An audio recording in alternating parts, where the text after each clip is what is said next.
Mới đây, cụm từ nội giải ma hoàn thời kỳ đầu của Vương Nhất Bác bất ngờ được nhắc lại với tần suất dày đặc trong cộng đồng người hâm mộ. Đây không đơn thuần là một trào lưu hoài niệm mà là cách fan nhìn lại một giai đoạn rất đặc biệt trong hành trình trưởng thành của nam nghệ sĩ. Đó là thời kỳ Vương Nhất Bác vừa bước chân vào giới giải trí, còn rất trẻ, chưa được mài giũa bởi quy tắc ngành nghề, nhưng đã mang trong mình khí chất lạnh lùng, bướng bỉnh và khác biệt. Khái niệm ma hoàn ban đầu chỉ là cách gọi mang tính trêu đùa, dùng để mô tả vẻ ngoài ngầu, ít nói, có phần khó gần. Tuy nhiên, theo thời gian, cụm từ này dần được mở rộng ý nghĩa. Nó không chỉ nói về ngoại hình mà còn phản ánh một trạng thái con người. Đó là trạng thái của một người trẻ, chưa học cách làm hài lòng số đông, chưa quen với việc che giấu cảm xúc và phản ứng với thế giới hoàn toàn theo bản năng.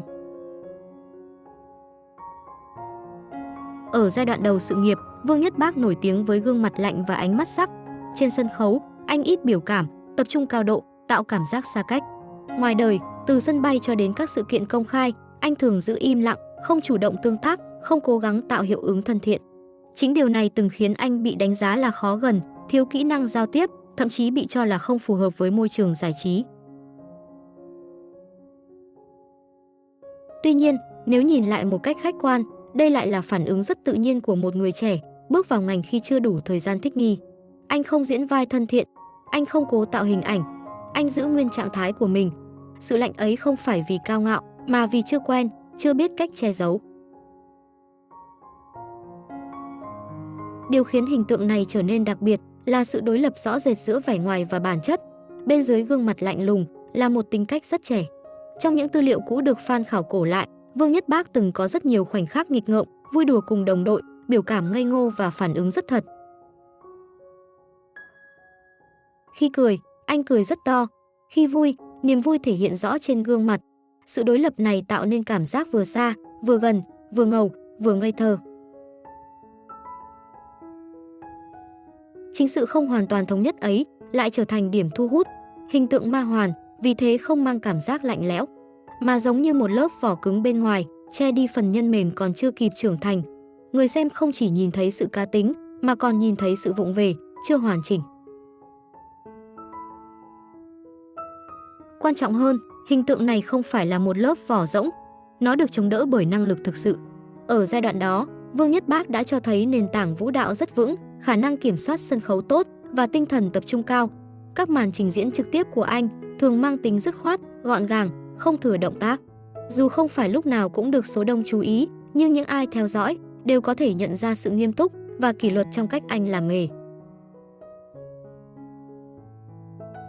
Ngoại hình và phong cách cũng không đi theo lối an toàn.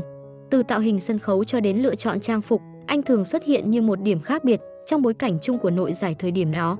Có người không quen, có người không thích, nhưng rất khó để phủ nhận rằng anh luôn nổi bật và dễ nhận diện. Khi đặt hình ảnh Vương Nhất Bác của giai đoạn đầu, bên cạnh hiện tại, sự thay đổi là rất rõ ràng. Anh trầm hơn, điềm tĩnh hơn và kiểm soát biểu cảm tốt hơn. Tuy nhiên, ma hoàn không biến mất, nó chỉ chuyển trạng thái. Sự bướng bỉnh ngày trước trở thành sự kiên định, sự lạnh lùng bên ngoài chuyển thành nội lực bên trong. Thay vì thể hiện bằng thái độ, nó thể hiện qua lựa chọn công việc, qua cách theo đuổi những lĩnh vực đòi hỏi tính kỷ luật cao và khả năng chịu áp lực lớn. Việc fandom liên tục khảo cổ giai đoạn này không chỉ để tìm lại hình ảnh cũ, mà còn để kết nối quá khứ với hiện tại. Người xem nhìn thấy trong đó một quá trình trưởng thành rất rõ ràng. Một người từng vụng về, dễ bị hiểu lầm, nay đã học cách đứng vững nhưng vẫn giữ được bản chất của mình. Dĩ nhiên, không phải mọi chi tiết được lan truyền đều hoàn toàn chính xác. Một số câu chuyện mang tính truyền miệng, có phần phóng đại. Tuy nhiên, điều quan trọng không nằm ở từng chi tiết riêng lẻ, mà nằm ở cảm xúc mà tổng thể câu chuyện mang lại. Đó là cảm giác chứng kiến một con người lớn lên từng bước, từ chưa hoàn chỉnh đến vững vàng hơn. Vì vậy, việc càng nhìn lại càng thêm yêu, không phải vì quá khứ tốt hơn hiện tại, mà vì hiện tại được xây dựng từ chính những ngày tháng còn nhiều góc cạnh ấy. Ma hoàn không phải là một nhãn dán cố định, mà là tên gọi cho một giai đoạn rất thật, một giai đoạn chưa tròn trịa nhưng cần thiết để tạo nên con người của ngày hôm nay. Nhìn lại ma hoàn của những năm đầu, Người ta không thấy một hình tượng hoàn hảo, mà thấy một Vương Nhất Bác rất thật, có lạnh lùng, có bướng bỉnh, có non nớt. Nhưng chính những mảnh ghép chưa tròn ấy đã tạo nên nền móng cho một nghệ sĩ biết mình là ai và muốn đi đến đâu.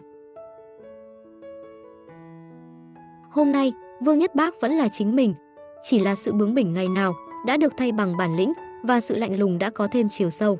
Sau nhiều năm, anh đã đủ trải nghiệm để hiểu rõ hơn con đường mình chọn và đủ vững vàng để đi tiếp mà không cần giải thích.